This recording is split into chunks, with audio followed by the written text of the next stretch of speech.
Once upon a time, stories from Leicester Library's Neighbourhood Services. I'm Paul, and the story I'm going to share with you today is The Clay Boy, a Russian folktale that begins very much like a story you probably have heard before. The gingerbread boy, you know the one.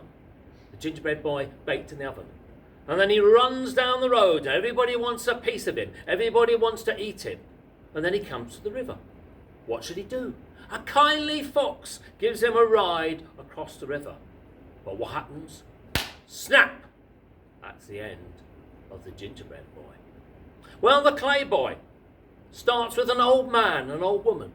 Let's call them Grandma and Grandpa. And their house is empty. And they're feeling sad. Their children have left home, they've grown up, and they are missing them. Now, Grandpa is good at making things with his hands. So he gets some clay, and he makes a little boy. Head, body, arms, and legs. So when you make something out of clay, it tends to be a bit floppy and sloppy and messy. What you do, you need to bake it. You need to bake it hard. If you've got a kiln, well, you can pop it in there. Or an oven. He hadn't got those, but he had a raging fire. So he put that clay boy beside the fire. And he got hotter and hotter and hotter.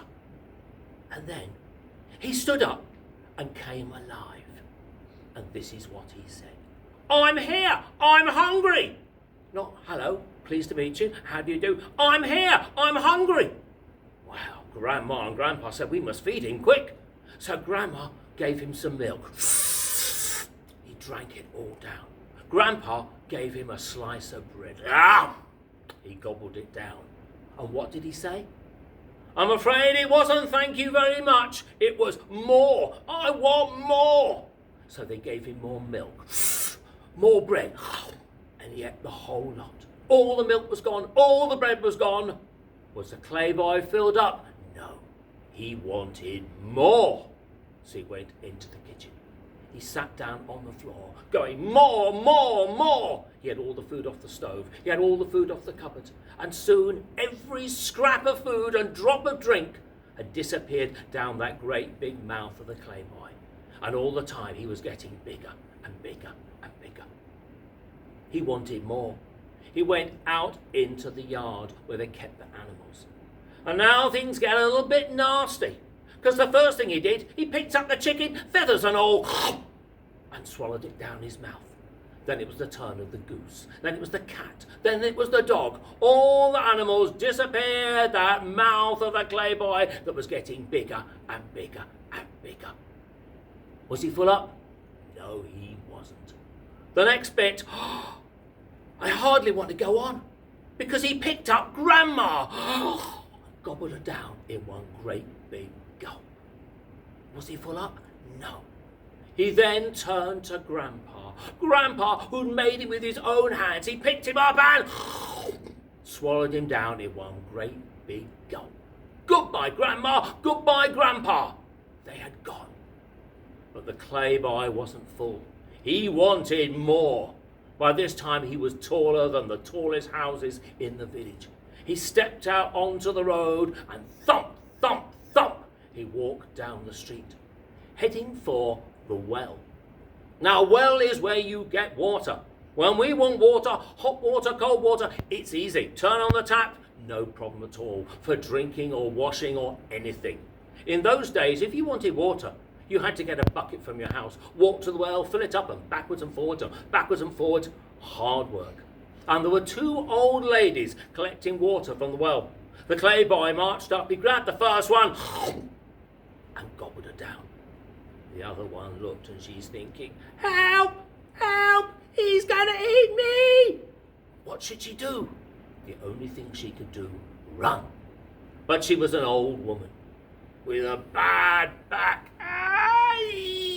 and creaking knees. She wasn't good at running, but she tried her best. But the clay boy came up behind her, picked her up and swallowed her down as well. Was he full up? No. He wanted more. So he walked down the road until he saw a horse and cart galloping down the path towards him. He sat down on the road. He opened his mouth wide as he could filled like a great big tunnel and ate the cart, the horse and the man in one great big gulp. Was he full up? No, he wanted more.